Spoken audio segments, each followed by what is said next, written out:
Ada berapa jenis rempah-rempah Indonesia? Dan apa yang jadi favorit kamu? UNESCO juga melihat hal ini, sejarah dan kontribusinya terhadap dunia. Ayo kita dengarkan apa kata UNESCO. Halo, saya Febri, Berita 7-in-1 membawa kamu ke 7 berita minggu ini. Sudah menemukan jawabannya? Pengusulan rempah-rempah sebagai situs warisan dunia, UNESCO menjadi peran penting serta memperkuat Indonesia dalam sejarah dunia.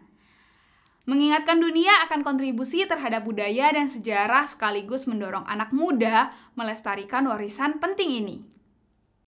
Ini menguatkan identitas nasional kita di kancah global, menunjukkan bahwa Indonesia memainkan peran sentral dalam sejarah dunia. Kalau aku sih suka banget sama baunya serai. Rempah satu ini bisa bikin relaksasi. Yang paling enak juga kencur, bisa dibikin jamu, soalnya dapat menyehatkan tubuh kan. Kalau kamu sendiri suka rempah-rempah apa? Coba komen di bawah. Seharusnya tidak pernah berada di Belanda. Dahulu, kolonial Belanda membawa barang-barangnya setelah menaklukkan kerajaan Badung dan Tabanan di Bali pada 1906. Jumlah objek sebanyak 288 ini telah berhasil dikembalikan ke Indonesia, yang serah terimanya dilakukan di World Museum Amsterdam. Objek-objeknya disimpan dan dipamerkan di sana. Lalu, objeknya ada apa aja sih? Selain koin, senjata, dan perhiasan, ternyata ada 4 patung Hindu-Buddha, yaitu patung yang dibawa ke Belanda pada paruh pertama abad ke-19. Menteri Pendidikan Belanda mengatakan, pada periode kolonial, sering terjadi penjarahan dan bentuk lain dari hilangnya kepemilikan benda-benda budaya yang tidak disengaja. Pengembalian benda-benda ini adalah pemulihan hak-hak yang material. Jadi, sekarang barangnya sudah dikembalikan ya teman-teman. Eits, selain objek-objek tadi, selanjutnya masih tentang Belanda dan Indonesia di masa lampau. Hoegat het mece. Pelajaran di sekolah yang kita dapat kurang lebih sudah mengedukasi kita tentang Belanda menjajah Indonesia. Pada zaman itu juga mereka banyak buka sekolah dan kebanyakan untuk kaum elit. Kaum elit berarti apa? Iya, untuk orang-orang kaya dan punya jabatan di pemerintahan pada saat itu. Menurut seorang profesor asal Prancis, George Henry, dalam bukunya yang berjudul A French View of the Netherlands Indies, kebijakan Belanda untuk penggunaan bahasa mereka adalah senjata makan tuan. Pasalnya, mereka hanya memperuntukkan bahasanya bagi kaum elit, melainkan dari mereka sendiri. Itulah kilas balik. Nah, sekarang gimana belajar bahasa Belanda? Udah boleh kan? Ya tentu saja dong, kamu nggak perlu khawatir. Belajar bahasa bisa diakses online seperti belajar dari YouTube atau ikut les bahasa juga oke. Bahasa itu sangat penting. Sini, aku ajarin kamu beberapa bahasa Belanda di akhir video. Indonesia memiliki sumber daya nikel, panas bumi, batu bara yang cukup banyak. Urutannya juga bukan main-main. Seperti panas bumi, Indonesia masuk ke urutan nomor 2 di dunia. Akan tetapi, sumber daya ini masih kurang dan kualitasnya tidak terjaga. Apakah itu? Ya, betul. Air.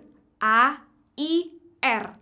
Di beberapa daerah di provinsi Indonesia masih terdapat penduduk yang kekurangan. Selain itu, karena kualitas airnya yang juga buruk. Kurang penjagaan juga. Beras menjadi sumber pokok bagi manusia. Air pun begitu, untuk minum, masak, aktivitas sehari-hari. Pengelolaan sumber daya air secara efisien dan terpadu merupakan agenda yang harus kita kerjakan bersama agar air bisa dikelola dan bisa dimanfaatkan untuk kemakmuran bersama. Gelaran WWF atau World Water Forum ke-10 diadakan di Nusa Dua Bali pada 18-25 Mei. Dan mereka meluncurkan Water Warriors. Dan apa yang mereka lakukan dan manfaatnya bagi mereka? Nah, ini merupakan gerakan transformatif yang dilakukan pemerintah dan masyarakat melalui komunitas peduli air dan sungai. Apakah itu? Ya, betul. Itu adalah air, sumber kehidupan untuk makhluk hidup.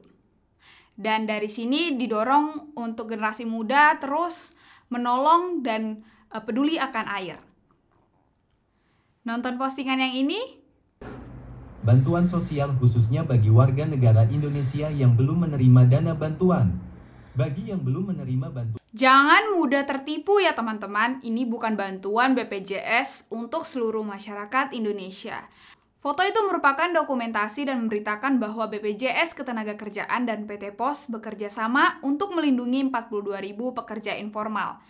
Dalam kegiatan itu memberikan santunan kepada kematian BPJS Ketenagakerjaan anggotanya dengan total 126 juta rupiah.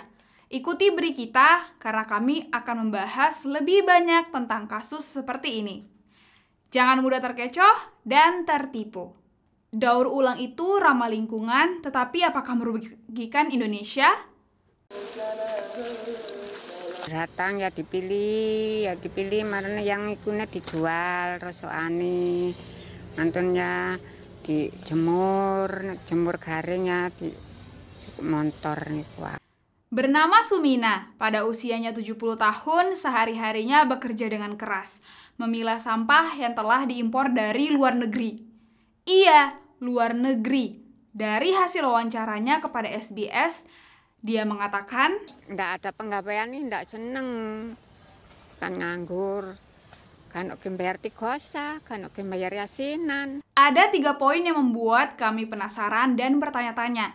Yang pertama, nggak semuanya sampah daur ulang dapat didaur ulang. Karena gini loh, coba lihat dari foto di berita ini ya. Selain dari kardus yang bisa didaur ulang, apa yang kalian lihat? Yang kedua, plastik-plastik, kemana mereka pergi? Apakah dibakar? Atau, ya ujung-ujungnya berdampak, bikin polusi air, tanah, dan udara. Semakin menjadi-jadi buruknya buat warga sekitar, bahkan anak-anak mudah terserang penyakit. Dan yang ketiga, ada juga yang mungkin tidak dapat dibedakan dengan mata, yang mungkin lebih mengerikan lagi. Aktivis lingkungan, Setiorini mengatakan kepada berita SBS, If they say it can be recycled, then they should recycle in their own country. They should not send to other country for recycling. It's a revolution. It's our vision of the future of mobility. Benar-benar di luar nalar. Apakah selamanya pakai ban tanpa angin? Atau, kita mulai bahas ini, karena ini sangat menarik. Sekaligus penasaran gimana rasanya pakai ban tanpa angin. Iya, kamu nggak salah dengar kok. Teknologi ini mulai dikembangkan sebagai solusi atas masalah ban konvensional yang rentan bermasalah, kayak kempes, juga bocor. Apakah kalian antusias dan menanti-nantikan ban ini segera diperjualbelikan? Klaimnya, ban tanpa angin itu ramah lingkungan karena mudah didaur ulang. Bahasa kerennya, airless tire. Dari berita Liputan 6 memuat kelebihan ban tanpa angin seperti anti kempes, tidak perlu ban serep, lebih hemat, terus tahan lama. Dan yang terakhir, ban ini ramah lingkungan. Tapi ya perlu disesuaikan juga sih sama kondisi jalan dan juga kondisi kalian, jarak berkendaranya maksudnya, dan biayanya. Jadi seperti itu. Tidak selamanya kita memakai ban tanpa angin juga bisa jadi solusinya. Alternatif buat kalian.